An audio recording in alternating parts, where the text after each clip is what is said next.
Before a great match, a city changes.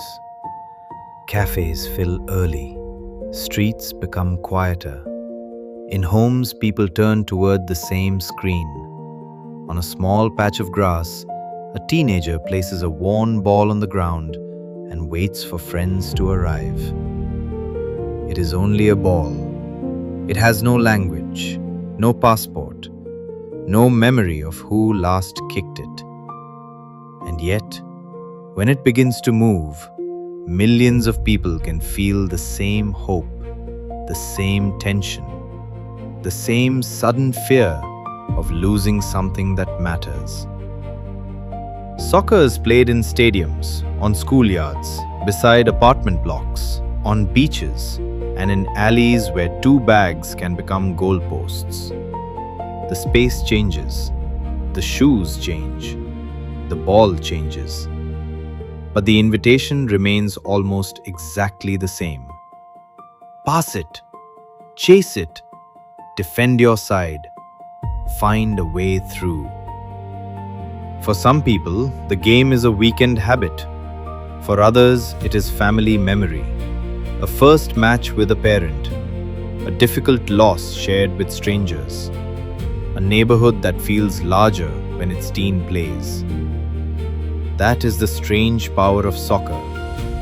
It can turn competition into ritual. It can make a local field feel important. It can make a single goal feel like a private memory and a public event at the same time. But this game was not always a global language. Before there were packed stands, international tournaments, and rules understood almost everywhere, there were countless communities playing very different games with very different meanings. So where did this shared ritual begin? Not in one stadium, not with one inventor, and not with one perfect first match. Its story begins wherever human beings first looked at a ball and saw more than an object. They saw a challenge, a contest, a reason to gather. And over time, that simple idea would become the world's game.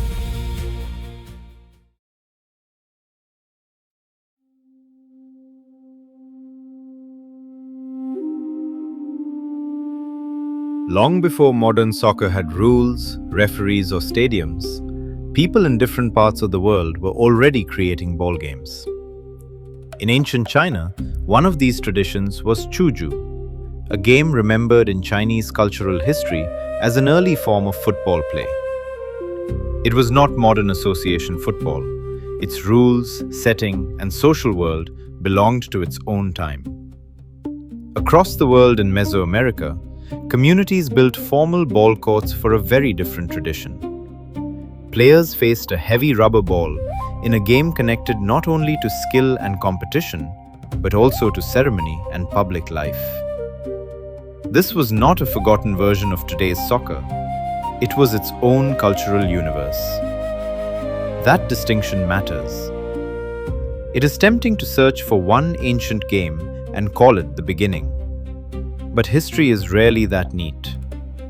Modern soccer did not descend in a straight line from chuju, from Mesoamerican ball games, or from any single older tradition. What these games reveal is something deeper. Across distant societies, people kept returning to a similar idea. A ball can become a test. It can ask for timing, cooperation, control, courage, and imagination. It can turn an open space into a place of rules and belonging. A ball gathers people quickly. It creates a side to defend, a target to reach, a crowd to impress. And it can carry meaning far beyond the score.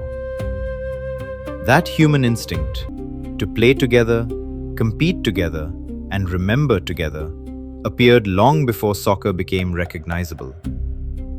But shared instinct is not the same as a shared game. For centuries, ball games remained local. Their rules changed from region to region, town to town and field to field. To understand how soccer emerged, we must enter a world where the ball was everywhere, but agreement was almost nowhere.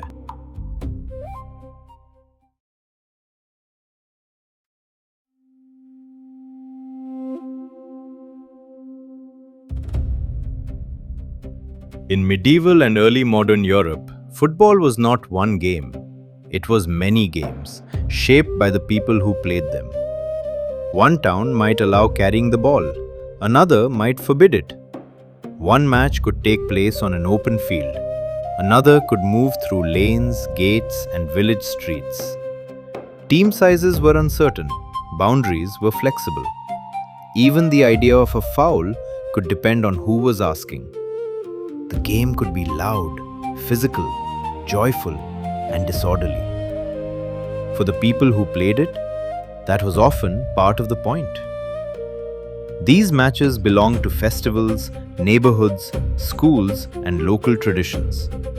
They were not designed for television, tables, or tidy statistics. But there was a problem. A game with no common rules could not easily travel. Two groups could meet with a ball, yet disagree immediately about what counted as fair. Could a player use hands? Could an opponent be pushed?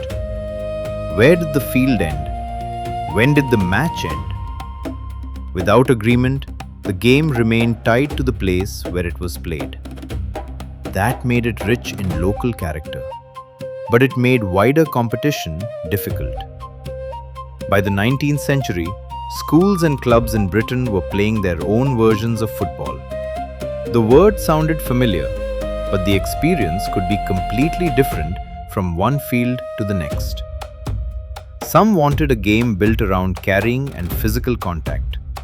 Others wanted a game based more closely on kicking, passing, and keeping the ball on the ground. The argument was not a small technical dispute. It was a decision about what football would become. For the game to leave one village, one school, or one neighborhood, people had to do something surprisingly powerful. They had to write it down.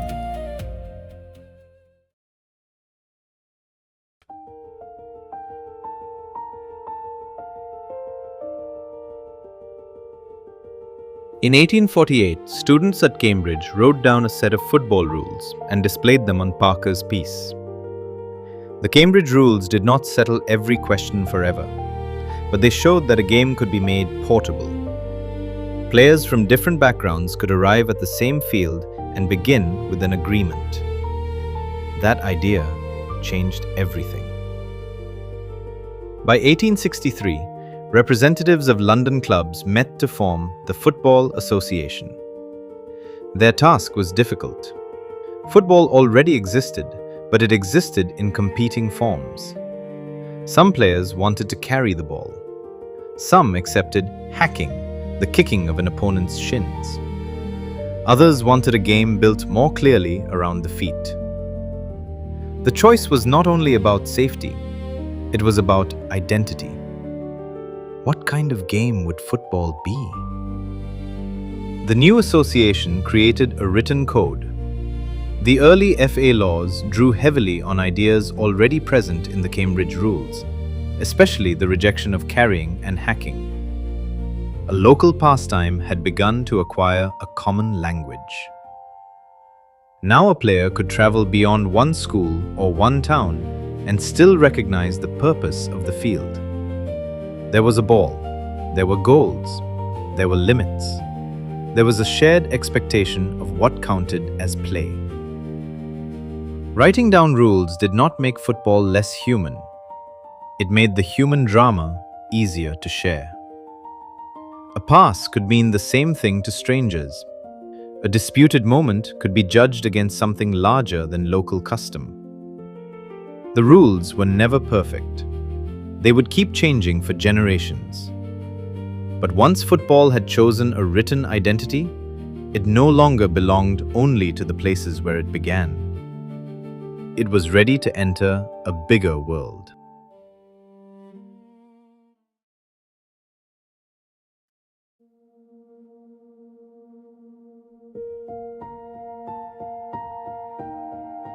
Rules gave football a structure. Cities gave it a heartbeat. 19th century Britain was changing quickly. Industrial towns expanded. Work drew people into crowded neighborhoods.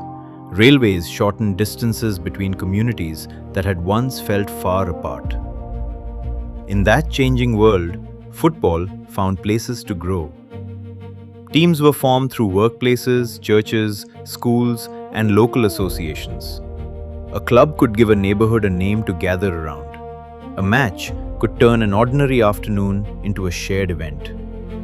For players, football offered movement, rivalry, and pride. For supporters, it offered a public language for belonging. You did not need wealth to understand the essential drama.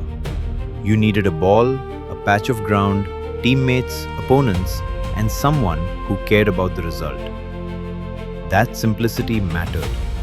The same written rules could now connect people whose lives looked very different.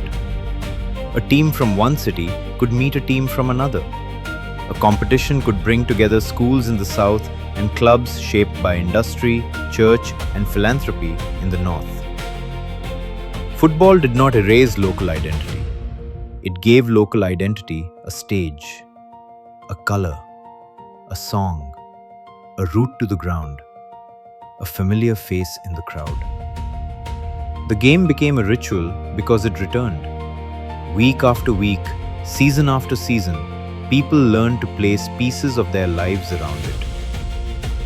But local passion alone could not make a global sport. For football to cross borders, it needed rules strong enough to survive distance and simple enough for new communities to make their own. The next changes would give the game its modern tension.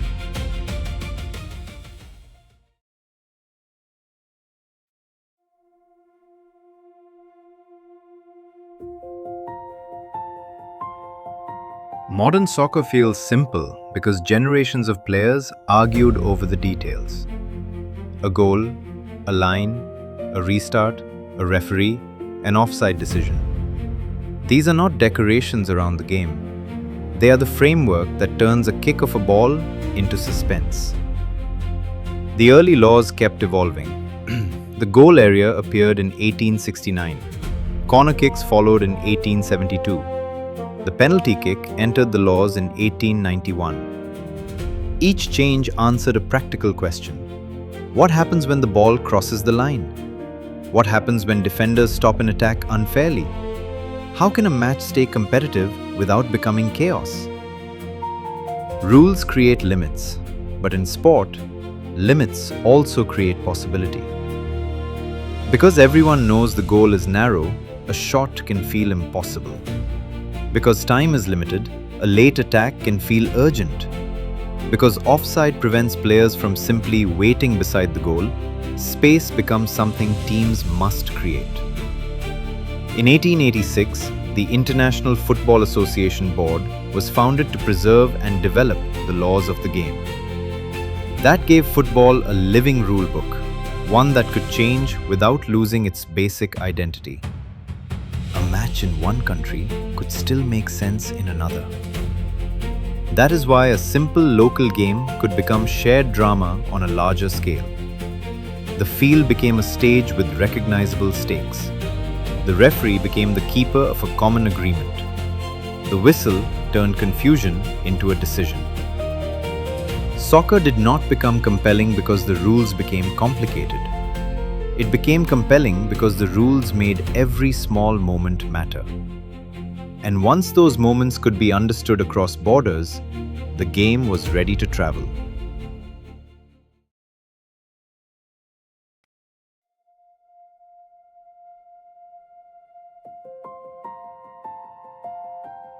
Football did not spread across the world as a finished product delivered from one place to another. It traveled with people, through ports and rail lines, through schools, workplaces, clubs, newspapers, migration, and friendships. Wherever communities encountered the game, they adapted it to local streets, local languages, local rhythms, and local dreams. That is why soccer became global without becoming identical. The same basic laws could hold a match together, but the feeling around the match could belong entirely to the people watching it.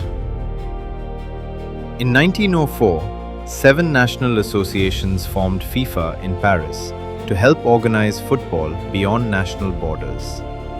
A few decades later, in 1930, 13 nations gathered in Uruguay for the first FIFA World Cup. It was small compared with the tournaments people know today, but the idea was enormous. Nations could meet through a game understood on the same field. Players could carry local hopes into an international contest. Supporters could recognize themselves in colors, songs, and stories that traveled far beyond home. Of course, sport never exists outside history. International football has reflected rivalries, inequalities, politics, and national pressure as much as it has reflected joy. But it also created encounters that would otherwise be impossible. A fan could become curious about a country they had never visited. A child could copy a style they first saw from far away. A game played in one place could become a memory in another. Soccer became a world stage because communities did not simply receive it, they claimed it. Yet not everyone was given equal permission to belong on that stage.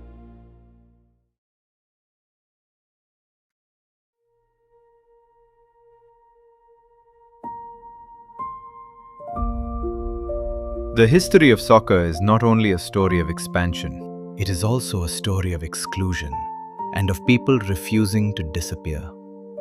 Women played football long before they were widely welcomed into the organized game. Early teams formed, crowds gathered, and players built their own traditions around the sport they loved. But in England, the Football Association announced a ban in 1921 that stopped women's matches from being played on the professional grounds and pitches of clubs affiliated with the FA. For decades, women's football was pushed to public parks and less visible spaces. The game did not vanish. It survived because players, organizers, and communities kept it alive. They made teams, arranged fixtures, raised funds, found fields, passed skills and stories forward when official support was missing. The restriction was finally lifted in 1971, allowing women's matches again on FA-affiliated grounds with registered referees. That was not the end of the struggle. It was the reopening of a door that should never have been closed. The result is a reminder that soccer's claim to be universal has always depended on who is allowed to play, organize, watch, and lead. A game does not become global merely because it reaches many countries. It becomes more universal when more people can see themselves inside it. The history of women's football is not a side story. It is part of the story of the game becoming larger, fairer, and more honest about its own potential. Every player who stayed when the game tried to exclude them changed what soccer could become. And that brings us back to the question at the center of this story. Why does this game matter so much?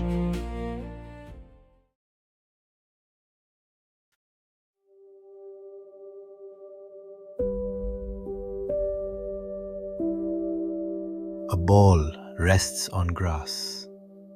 It could be on a professional field, a schoolyard, a beach, a pavement, or a narrow space between buildings.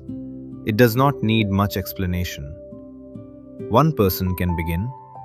2 people can improvise. A group can build a match from almost nothing. That accessibility is part of soccer's power. The game asks for skill, but it also invites imagination. It can be played carefully, fiercely, badly, beautifully, or simply for the joy of keeping the ball moving. But soccer became the world's game for more than its simplicity. It gives communities a ritual, a time to gather, a reason to remember, a place where family history, local pride, disappointment, humor, and hope can meet. For 90 minutes, people can feel the pressure of uncertainty together. A pass opens space. A save changes everything. A goal can make strangers embrace or leave a whole street suddenly silent. That emotional language works almost anywhere because the basic drama is easy to understand. There is a side to protect, a risk to take, a moment when nothing seems possible until it is. Soccer did not conquer the world by becoming complicated. It became the world's game because people kept making it their own. They carried it across borders. They changed it. They defended their place inside it. They passed it from parents to children, from friends to strangers, from one generation to the next. And perhaps that is the real story behind every great match. Before soccer became the world's game, it was simply a human idea. Gather around a ball, create a challenge, and see what we can become together. This is the Why Archive. Until next time, keep wondering.